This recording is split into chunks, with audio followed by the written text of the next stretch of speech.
politics, and I always head in this direction with all of our guests. I had the Chinese Foreign Minister here yesterday. Under President Duterte, there were concerns raised about human rights in the Philippines, and particularly in his drugs campaign. Some questions today about legal actions against your Nobel laureate, Maria Ressa. And then even the State Department report, annual report, refers to several hundred continued political prisoners.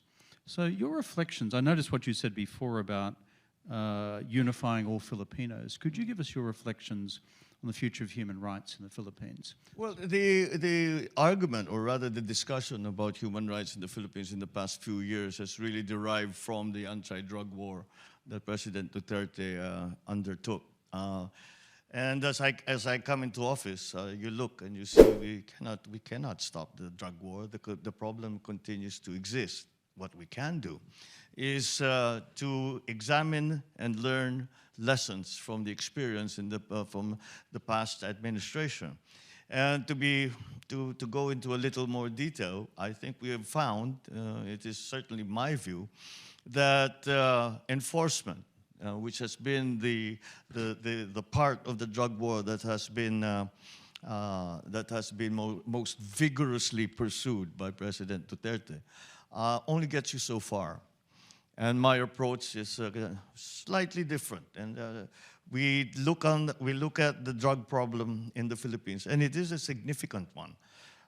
There are approximately, I suppose, according to official statistics, close to 4.5 million actual addicts in the Philippines.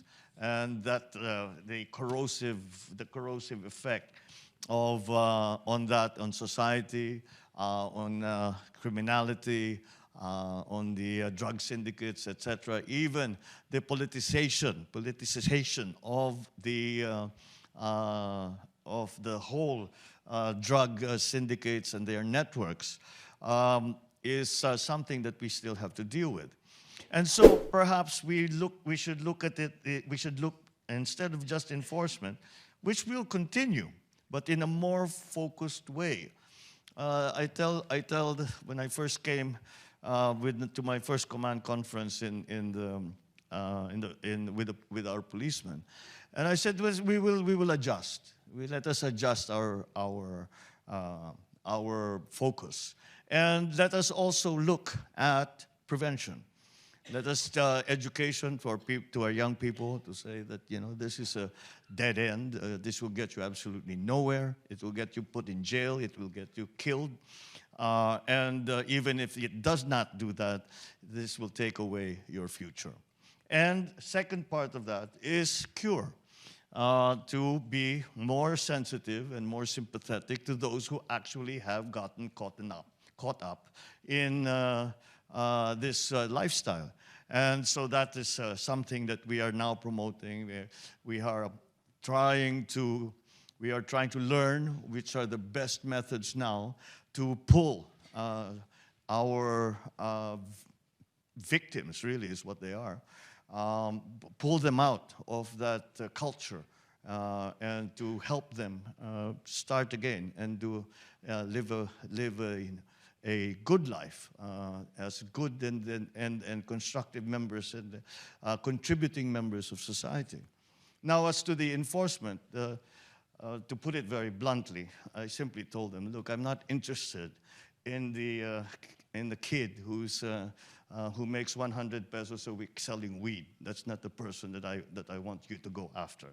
I want you to go after people who, if we get them, if we neutralize them, we put them in jail, we put them away, whatever it is, will make an actual difference, so that the supply of drugs, the system of distribution, the system of importation of drugs, because much of it really does come from abroad, that will actually make a difference. It will put a stop to it. And that's what we are working on right now. So those are the different elements of those three elements of the anti-drug effort of this government. Those are, the focus has certainly changed, and even the methodology has changed. Well, thank you for that. There was the Nobel laureate, Maria Ressa. I know there's some sort of legal case involving her at the moment. What are the prospects there?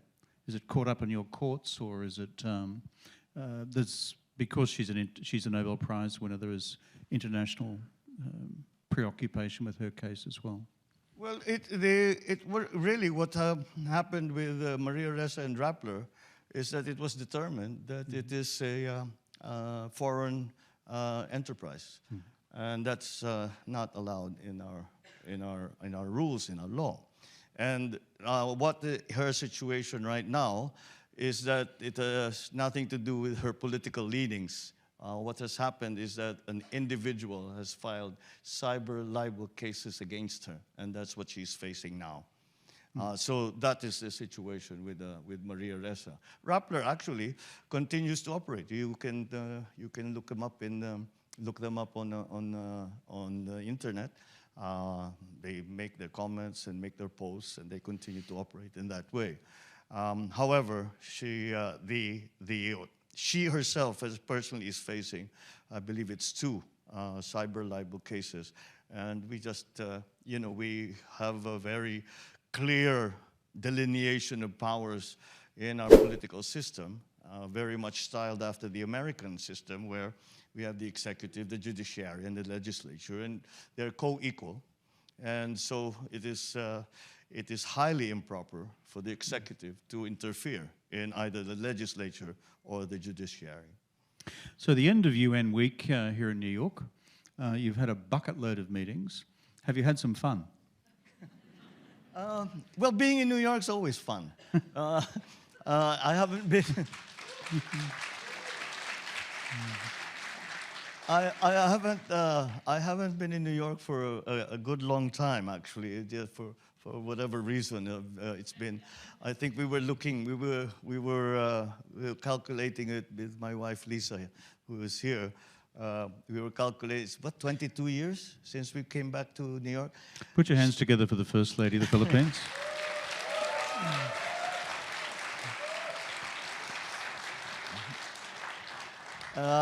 It's been 22 years. She practiced law here for many years. And so she's really part of that song. She's a native New Yorker. And we missed it.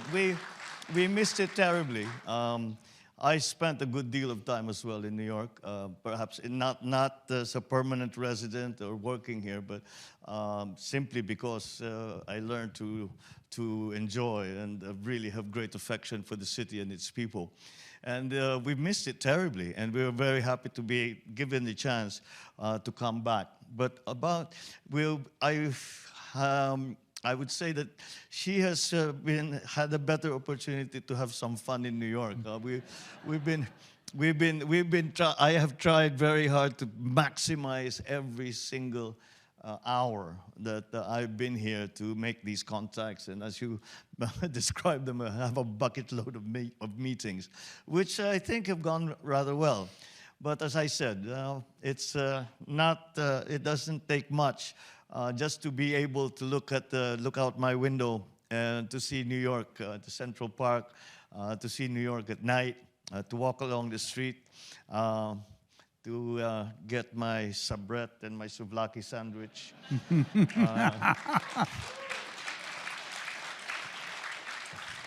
Go to Katz, have a pastrami on rye. Did you go to Essa Bagels to get your bagels? And I'm a happy camper.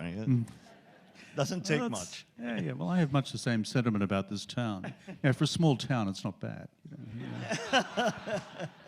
Mr. President, as you said, UN General Assembly Week, I always found to be a bit like speed dating for heads of government.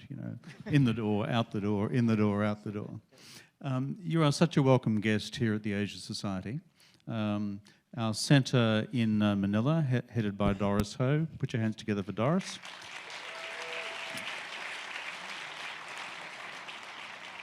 We're a global family. We have 15 centres around the world, and including in Australia, but we have 5 centres here in America.